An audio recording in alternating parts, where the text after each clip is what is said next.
Assalamualaikum warahmatullahi wabarakatuh. Perkenalkan, nama saya Ugi.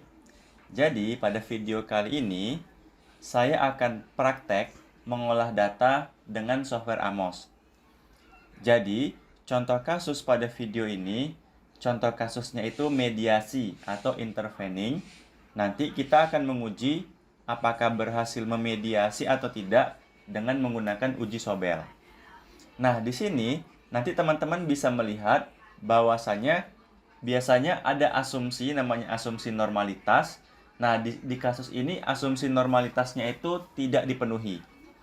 Nah, di sini nanti kita menggunakan pendekatan alternatif namanya Bayesian, pendekatan alternatif Amos-Bayesian untuk sebagai pendekatan alternatif ketika asumsi normalitas tidak dipenuhi.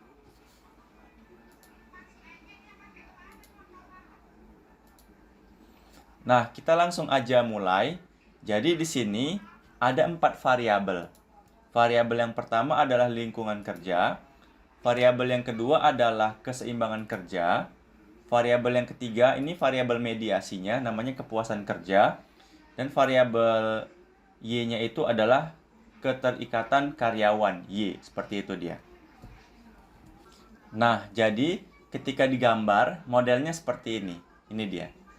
Oke, jadi di sini berdasarkan gambar ini, hipotesis yang mau diuji adalah hipotesis yang akan diuji.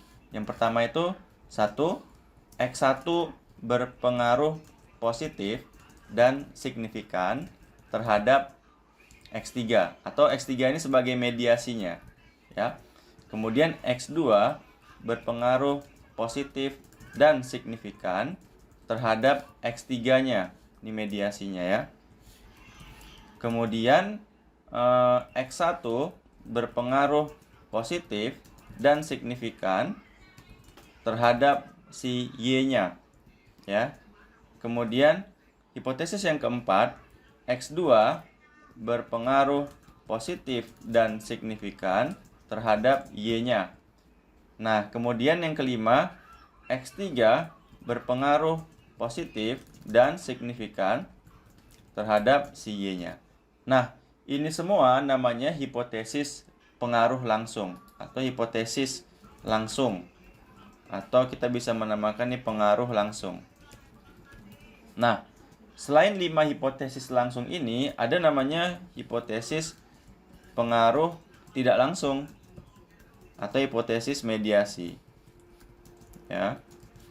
Nah, berarti yang keenam, apa hipotesis mediasinya? X3 signifikan memediasi hubungan antara X1 dan Y. Hipotesis yang ketujuh, X3 signifikan memediasi hubungan antara X2 dan Y. Nah, teman-teman, jadi di sini yang mau kita uji ada 7 hipotesis. 5 hipotesis langsung, 2 hipotesis nggak langsung, seperti itu dia. Nah, kita lihat di sini. Tadi X1-nya ke lingkungan kerja, X2-nya keseimbangan kerja, sampai keterikatan karyawan. Nah, teman-teman bisa kita lihat di sini, ada jumlah pertanyaannya. Jadi lingkungan kerja itu singkatannya, di sini LK. Ya, jumlah pertanyaannya ada berapa? Kita bisa cek lingkungan kerja, jumlah pertanyaannya kita cek. Nah, ini dia 1 sampai 18. Jadi ada 18 pertanyaan. Ya. Kita buat di sini ada 18.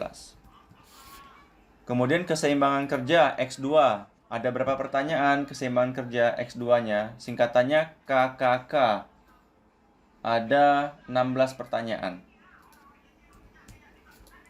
Kemudian kepuasan kerja X3, singkatannya KPK. Ada 20 pertanyaan. Singkatannya ini KPK. Kemudian untuk Y-nya singkatannya KTK, itu ada 12 pertanyaan. Nah, itu dia. Nah, teman-teman, di sini jumlah respondennya semuanya ada 893 responden. Nah, teman-teman, dari data Excel ini, teman-teman, Kemudian kita pindahkan ke dalam SPSS seperti ini dia. Kita buka SPSS-nya.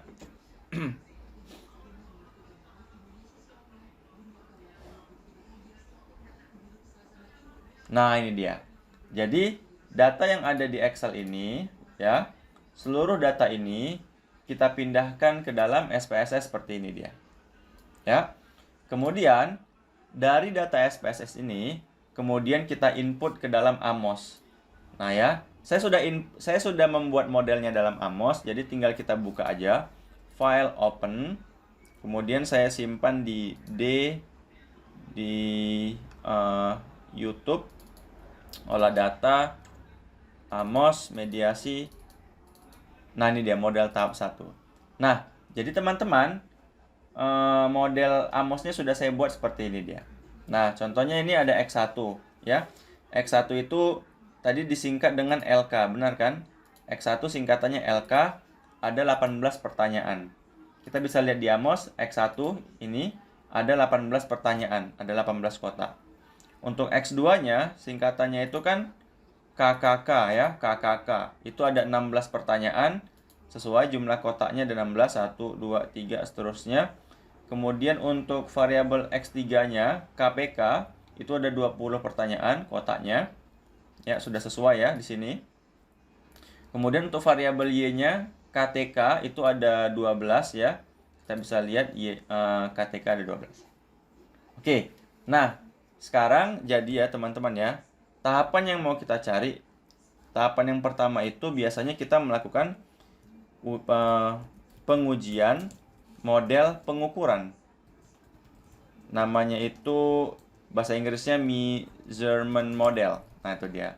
Ya, ini meliputi uji validitas dan uji reliabilitas. Nanti kita mengecek yang ketiga, pengujian kecocokan model. Bahasa Inggrisnya kalau nggak salah goodness of fit model. Ini dia. Jadi kita harus melewati tahap yang pertama dulu. Kalau uji validitas, ada nilai yang harus kita lihat.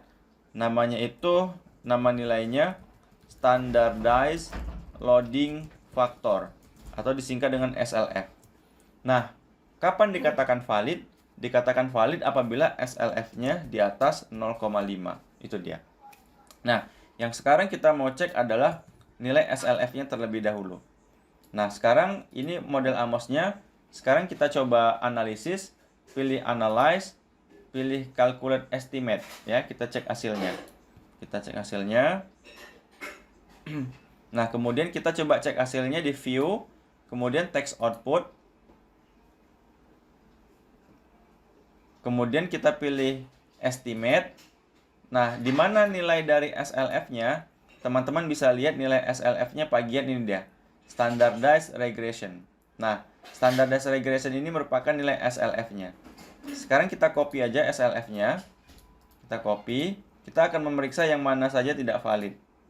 Kita coba pindahkan ke bawah. Di sini. Nah, ini dia. Kita cek coba yang nggak valid ya. Yang nggak valid dia di bawah 0,5 tadi kan? Di bawah 0,5. Coba kita cek, yang ini nggak pakai karena ini bukan indikator. Ini kita hapus saja biar nggak bingung. Ini dia bukan indikator. LK1 valid karena dia di atas 0,5. Kita cari, nah ini nggak valid nih. Ini tidak valid karena di bawah 0,5. LK6, LK7. Kemudian ini nggak valid juga, LK10. Kemudian, nah ini nggak valid juga ini. Dua ini ya. Nih, LK13, LK14 nggak valid. Kemudian kita cari lagi. Ini KTK 3 nggak valid ya. Kemudian KTK 7, KTK 8, KTK 9, KTK 10 ini nggak valid karena di bawah 0,5. Kemudian nah ini KPK juga nggak valid nih ya. Nggak valid. Nanti akan jadi yang nggak valid nanti dihapus ya. Kemudian nah ini juga nggak valid, KPK 13, KPK 14. Sama ini dia nggak valid.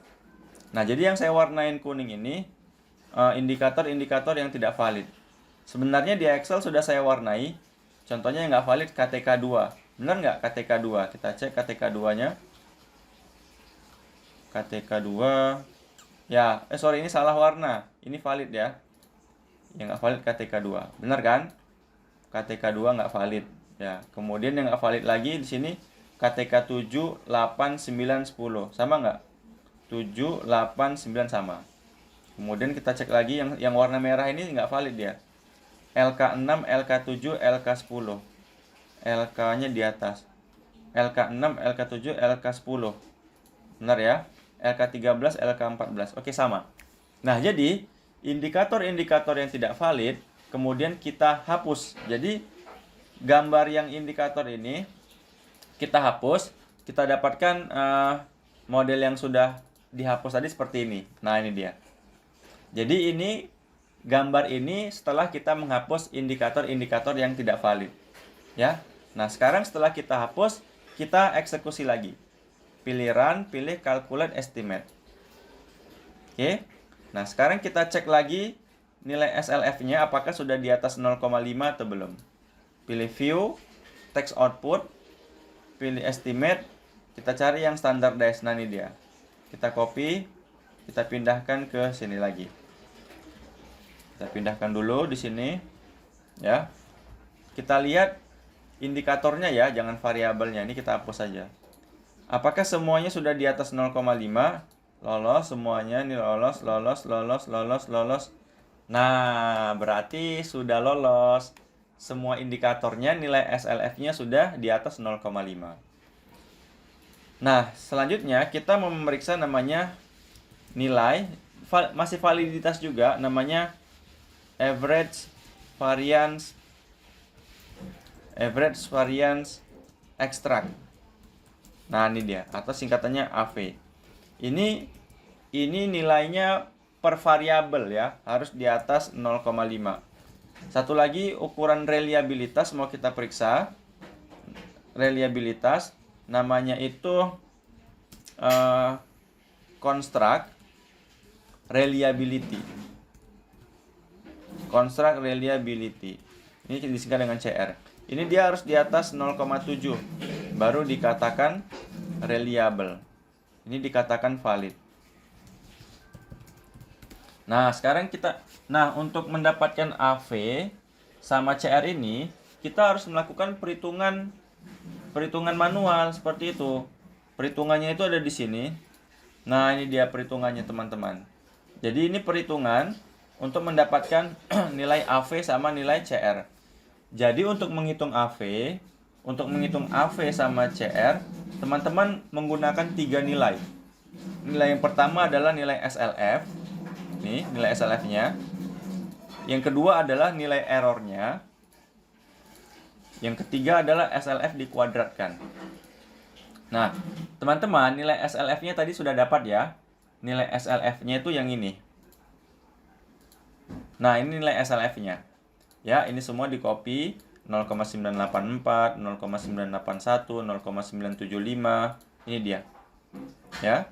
981, benar kan ya? Ya, 81975, oke pas. Kemudian nilai errornya dari mana? Nilai errornya diambil dari sini, teman. Nilai errornya itu diambil dari dari varian sini. Ini namanya nilai error. Kita copy, kita pindahkan. Nah, ini namanya nilai error.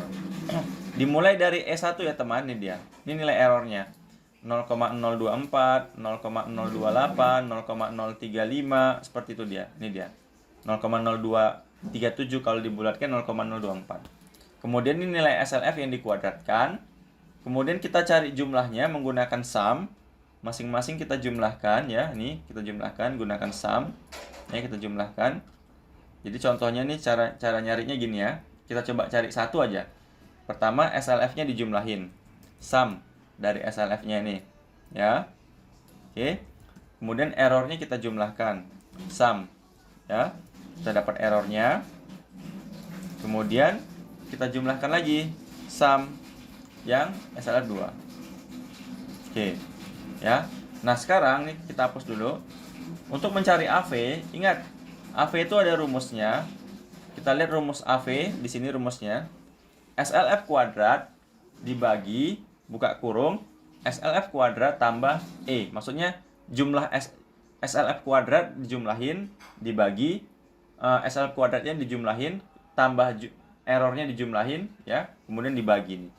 Jadi caranya seperti ini, sama dengan SLF kuadrat dibagi buka kurung SLF kuadrat tambah error.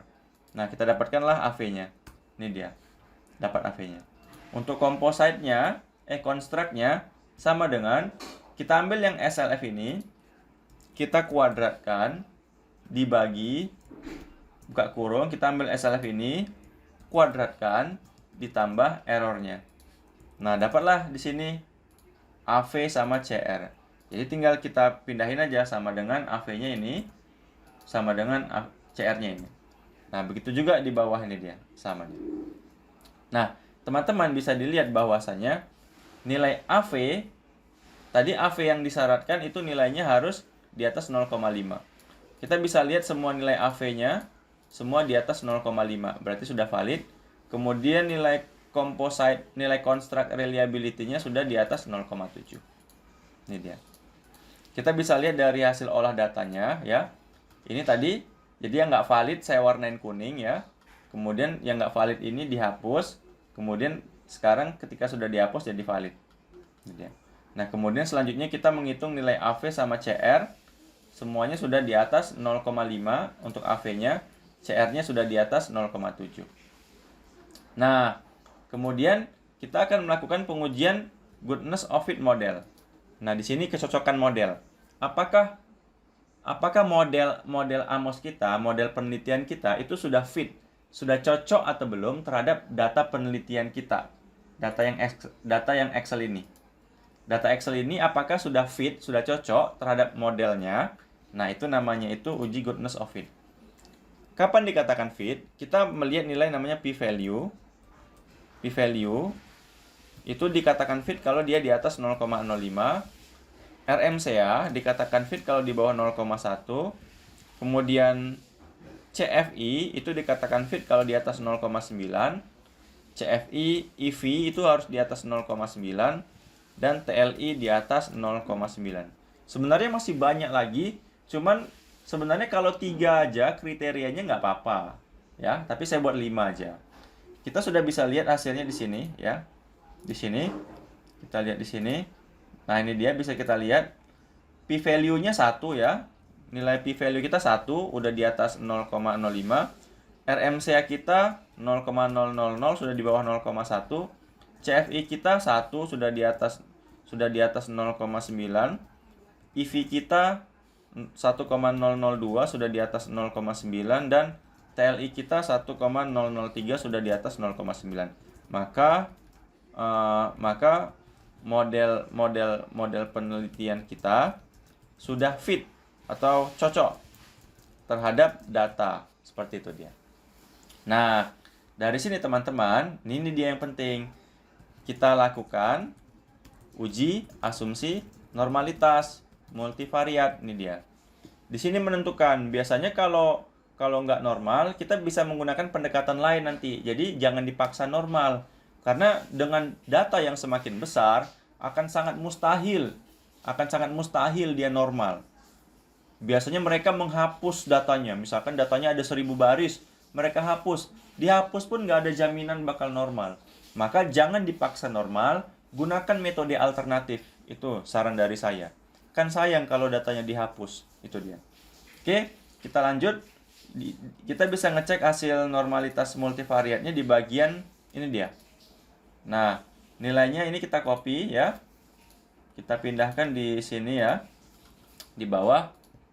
Nah, kita cek yang bagian ini dia, multivariat ini. Kita cek yang bagian kolom dari CR-nya. Ini dia. Nah, CR-nya. Kapan dikatakan normal? Kita bisa cek di sini. Ini nilai CR-nya 2262,77. Kapan dikatakan normal? Kita lihat di sini referensinya. Nah, ini dia. Dikatakan normal, ya, kalau nilainya itu berada di antara plus minus 1,96. Artinya, kalau nilai CR-nya lebih besar dari 1,96, berarti dia tidak normal. Kan ini kan 2262. kan sudah melebihi 1,96, berarti asumsi normalitasnya tidak dipenuhi. Nah, terus gimana? Nah, teman-teman, kalau teman-teman baca buku Profesor Imam Ghazali tentang Amos, ini dia teorinya. Namanya metode Bayesian. Nah, itu dia. Jadi di sini teorinya seperti ini dia. Jadi nah ini saya kutip langsung di buku Profesor Ghazali. Dia bilang, metode estimasi maksimum likelihood yang digunakan oleh program Amos memerlukan asumsi yang ketat. Apa asumsi yang ketat? Yang normalitas tadi. Itu dia. Asumsi ini sering tidak dapat dipenuhi oleh peneliti. Benar kan? Memang sering nggak bisa dipenuhi. Seperti itu. Dengan perkembangan statistik Bayesian, persoalan jumlah sampel kecil dan datanya tidak normal dapat diatasi dengan mudah. Nah, itu dia teorinya. Jadi saya sampaikan teorinya, teman-teman mau terima atau tidak silakan. Teman-teman bisa baca sendiri. Statistik Bayesian ini teorinya seterusnya. Intinya pada statistik Bayesian kita nggak perlu lagi bergantung pada asumsi normalitas. Nah, sekarang kita akan menggunakan statistik Bayesian. Nah, sebelumnya ada namanya statistik maksimum likelihood. Namanya hasil perhitungan maksimum likelihood. Nah, ini yang sering digunain di Amos. Defaultnya bawaannya. Mana hasilnya? Kita bisa lihat hasilnya itu ada di sini. Nah, ini hasil dari maksimum likelihood. Tinggal kita copy, kita pindahin di sini. Nah, ini dia. Kita ambil yang bagian uji hipotesisnya aja. Ini saya potong. Nah, ini saya buang dulu ya. Oke. Nah, ini hasil dari perhitungan maksimum likelihood. Ya. Kemudian kita mau lihat hasil perhitungan dari Bayesian. Nah, oke, kita cek ya yang Bayesian. Yang Bayesian. Caranya gimana untuk Bayesian? Caranya gini dia. Kita pilih analyze ya, pilih view analyze properties. Teman-teman checklist yang ini, estimate mean and intercept. Oke, kita close. Kemudian pilih analyze, pilih Bayesian estimation. Ini dia. Kita pilih Bayesian. Nah, ini mempersiapkan perhitungan Bayesian. Ini lagi proses, kita tunggu dulu. Kita tunggu dulu lagi proses ya. Dia bilang di sini apa ya? Waiting, ini kan waiting to accept a transition before beginning. Oke, kita tunggu dulu ya. Nah, ini dia sedang melakukan perhitungan statistik Bayesian. Teman-teman di sini perhatikan, di sini ada wajah. Ada wajahnya, dia bisa berubah. Ini bagian namanya statistik konvergen. Jadi nanti kita tunggu wajahnya sampai warna kuning, sampai senyum. Ketika wajah konvergen statistiknya sudah warna kuning, itu artinya perhitungannya sudah boleh dihentikan. Kita sudah mendapatkan hasil yang konvergen, hasil yang valid. Jadi kita tunggu sampai wajahnya warna kuning, sampai senyum. Seperti itu ya. Ini dia. Teman-teman tadi pilih adapt juga bisa, misalkan adapt. Adapt juga bisa pilih, ini dia. Ya, pilih adapt misalkan, ini udah pilih adapt. Jadi kita tunggu aja ya, sampai wajahnya senyum. Ini kita sudah pilih adapt. Oke, ini udah. Ini adapt tadi udah. Kita tunggu ya, sampai wajahnya senyum warna kuning. Ini proses perhitungan Bayesian. Nah, teman-teman, ini sudah muncul nih senyum. Dikit lagi warna kuning mau senyum dia. Tunggu ya. Tadi udah muncul ya. Ini kuning senyum. Nah, kalau sudah senyum, proses perhitungannya bisa di stop. Pilih yang ini. Nah, ini kita stop. Ya, kita stop. Tunggu ya, kita cek. Bener gak ini stop? Nggak ada tulisan tuh ya. Stop. Udah, pilih ini stop ya. Stop. Tuh, 2, 3. Nah, kita dapat hasil perhitungan Amos Bayesiannya. Ini dia. Terus yang diambil yang mana? Yang ini. Nah, yang diambil itu yang ini. Nah, ini dia. Yang ini. Kita screenshot aja. Print screen. Kita pindahin di sini hasilnya. Kita pindahin di sini. Nah, ini perhitungan dari Bayesiannya seperti ini. Kita screenshot dulu ya. Ini dia. Oke. Nih. Nah, dapat dia seperti ini dia. Tunggu ya, baterainya habis. Oke ya, jadi teman-teman, kita sudah mendapatkan hasil perhitungan dari Bayesian. Dan ini warnanya sudah kuning, sudah senyum dia. Berarti perhitungannya sudah valid. Nah, gimana cara bacanya? Oke, jadi yang kita ambil adalah nilai mean. nilai standar errornya SD ini sama, tunggu. Ada nilai yang harus kita ambil lagi, tunggu ya. Di sini, credible intervalnya harus nih. Kita coba pilih view, option. Nah, untuk pengambilan hipotesisnya itu namanya credible interval. Ini kita checklist. Nah, ini untuk pengambilan keputusannya, hipotesisnya diterima atau tidak. Nah, ini dia. Ya, kita screenshot lagi, print screen. Kita pindahkan di sini. Oke, ya. Seperti ini, kita potong hasilnya seperti ini dia. Yang paling penting teman, udah muncul senyum yang warna kuning. Nah, itu sudah konvergen ya. Nah, kita ambil dulu sekarang ya. Nilai-nilainya kita ambil ya. Yang pertama, kita ambil yang ini. Pengaruh X1 terhadap X3 ya. Itu nilai minnya 0,409. Standar errornya 0,028 ya. Kemudian aduh, credible intervalnya tadi belum terambil ya. Tunggu ya. Credible intervalnya harus kita ambil nih. Lower bound, upper boundnya. Print screen. Coba kita pindahin lagi ya. Oh, udah. Ini dia. Sorry, ini dia. Ini kita potong. Oke. Kita besarkan. Nah, kita ambil di sini. Lower boundnya 0,391. Upper boundnya 0,428 yang pertama. Untuk pengaruh X2 terhadap X3-nya 0,396, 0,027 standar errornya, 0,378, kemudian 0,414. Untuk X3, pengaruh X3 terhadap Y-nya 0,410, 0,031, 0,390, 0,431. Untuk pengaruh X1 terhadap Y-nya 0,247, 0,028, 0,227, 0,265. Dan terakhir untuk pengaruh X2 terhadap Y-nya, terhadap Y 0,240, 0,029, 0,220, 0,259. Nah, ini dia. Jadi ini tinggal kita pindahin ya. Kita pindahin aja ke Excel ya untuk hitungannya di sini. Ini dia. Oke. Ini Y-nya di sini, sorry. Oke. Ini kita geser di sini. Oke. Ini namanya path atau jalur. Ini path coefficient. Ini namanya standard error. Ini credible intervalnya tadi ya. Istilahnya namanya 50% lower bound. Sama di sini 50% upper bound. Oke, ini kita pindahkan di sini. Nah, ini dia. Ya.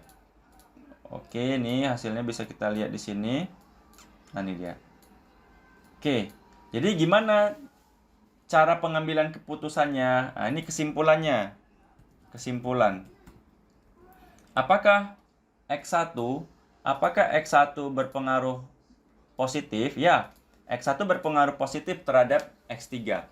Karena path koefisiennya nilainya positif, 0,409. Apakah signifikan? Dia signifikan karena kita perhatikan di bagian lower bound sama upper boundnya. Pada interval 0,391 dari 0,391 sampai 0,428 di tengah-tengahnya ini tidak ada angka 0. Ya, maka itu artinya berpengaruh signifikan.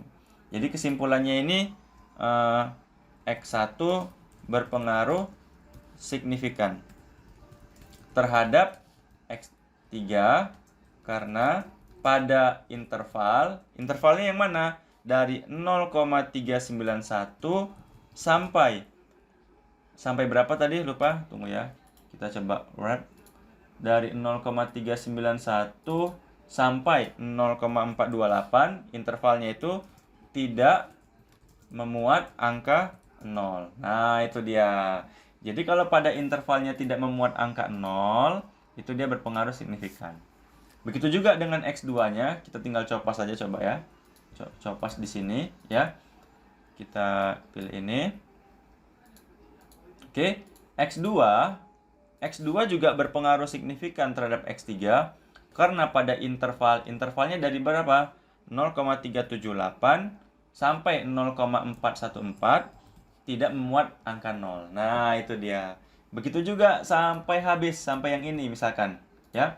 X2 berpengaruh signifikan terhadap si Y-nya, ya, terhadap Y, karena pada intervalnya 0,220 sampai 0,259 itu tidak memuat angka 0. Jadi kesimpulannya 5 hipotesis ini berpengaruh positif. Tahu dari mana positif? Semua nilai PET koefisiennya positif dan signifikan, berpengaruh signifikan. Tahu dari mana berpengaruh signifikan? Karena pada interval ini tidak memuat angka 0. Seperti itu dia. Coba ini namanya hasil dari Bayesian. Hasil Bayesian, ya. Bayesian. Gimana dengan hasil maksimum likelihood? Nah, ini dia. Gimana dengan hasil maksimum likelihood? Nah, ini yang biasa kita pakai ya. Likelihood, ya. Kita lihat maksimum likelihood, hasilnya yang mana? Yang ini tadi. Ah, ini dia, kita lihat. Di sini juga kelihatan dari hasil maksimum likelihood, semua nilai P-nya bintang. Artinya apa? P-nya bintang itu artinya sudah signifikan. Lebih kecil daripada bintang itu lebih kecil daripada 0,001. Berarti X1 berpengaruh signifikan terhadap X3, X2 berpengaruh signifikan terhadap X3, sampai X2 berpengaruh signifikan terhadap Y. Karena dia bintang semua signifikan. Jadi hasil maksimum likelihood sama Bayesian itu sama. Seperti itu dia. Nah, nilainya pun, estimate-nya beda-beda tipis dia. Coba kita lihat ya. Kita lihat nilainya. Beda-beda tipis. Kita lihat, kita copy di sini. Nih. Kalau di sini 0,409, di sini 0,410. Beda tipis saja. Kalau di sini 0,398, di sini 0,396. Ini maksimum likelihood, ini Bayesian. Kalau ini 0,41, di sini 0,409. Ini 0,246, ini 0,247. Artinya apa? Artinya hasil dari Bayesian itu biasa mirip-mirip dengan maksimum likelihood. Cuman keunggulan dari Bayesian, kita nggak perlu lagi bergantung sama normalitas. Langsung aja kita simpulkan. Seperti itu dia. Nah, terakhir kita akan melakukan pengujian mediasi, ya. Pengujian mediasi berarti di sini kita buat PET-nya dulu, jalurnya dari X1 menuju X3 menuju ke Y, kemudian X2 menuju ke X3 menuju ke Y-nya. Nah, ini PET koefisien ya. Ini pengaruh tidak langsung. Ya, di sini nilai Z Sobelnya. Kita menggunakan uji Sobel untuk uji mediasi. Gimana kita ngitung pengaruh nggak langsung? Sama dengan dari X1 ke X3 dikali X3 ke Y. Ini dia. Oh, sorry. Ini kayaknya nggak boleh apa ya? Nggak boleh koma, harus titik. Berarti coba kita ganti titik ya. Nih, ini kita ganti dengan titik. Ya. Oke, berhasil ya. Ini dia. Kemudian sama dengan dari X2 ke X3 dikali X3 ke Y. Oke, ini kita ganti dulu jadi titik. Nah, kita dapat pengaruh nggak langsungnya ya. Jadi kemudian pengaruh tidak langsung X1 terhadap Y melalui X3 0,16769. Pengaruh tidak langsung X2 terhadap Y melalui X3 0,162. Jadi pengaruh nggak langsungnya yang paling besar X1 ke Y melalui X3. Nah, terakhir apakah X3 memediasi atau tidak? Nah, kita gunakan uji Sobel. Teman-teman bisa gunakan kalkulator uji Sobel ya. Kita akses secara online. Oke, kita akses dulu Chrome. Kita lakukan uji Sobel ya. Di sini Sobel test. Oke. Ini di sini, pilih sini. Nah, kemudian kita input di sini. A-nya kita ambil yang ini. Ini A-nya. Kita mau isi yang ini dulu ya. A-nya kita pindahin ke sini. Ya, kemudian B-nya ini B-nya, X3 ke Y, itu B-nya. Standar error A-nya kita ambil yang ini. Nih, yang A, standar error yang A-nya. Kita pindahin ke sini. Standar error B-nya kita ambil yang di sini. Nah, perhatikan nih kita ganti, jangan pakai koma, kita gunakan titik aja. Oke. Kemudian kita pilih calculate. Nah, kita dapatkan nih Z sobelnya, kita ambil ya. Sobelnya kita ambil di sini. Nah, ini dia. Oke, kita dapat yang pertama sobelnya. Oh, sorry. Ini kita pakai koma aja nggak apa-apa, biar ya, Pak. Nah, kemudian yang kedua, X2 ke Y melalui X3. Kita ambil yang ini satu, X2-nya. Kita hapus yang ini. Kemudian kita ambil standar errornya yang ini. Oke, kita pindahkan ke sini. Ini kita ganti dengan titik ya. Kita pilih calculate. Maka kita dapatkan Z sobelnya di sini dia. Ini dia. Kita ganti dengan koma aja. Oke, internetnya saya matiin dulu tadi untuk keperluan perhitungan. Nah, baru deh kesimpulan terakhir. Kesimpulannya gimana? Ya, diketahui ini X3 berhasil memediasi hubungan antara X1 dan Y. Karena Z sobelnya 9,804 lebih besar dari 1,96. Ini udah ketentuan. Ye, berhasil. Sama juga X3 berhasil memediasi hubungan antara X2 dan Y karena Z sobel. Berapa Z sobelnya? 9,822 di atas 1,96. Akhirnya kita dapatkan semua hipotesisnya diterima. Ye, seperti itu dia. Oke teman-teman, demikianlah video dari saya. Mohon maaf atas segala kekurangan. Assalamualaikum warahmatullahi wabarakatuh.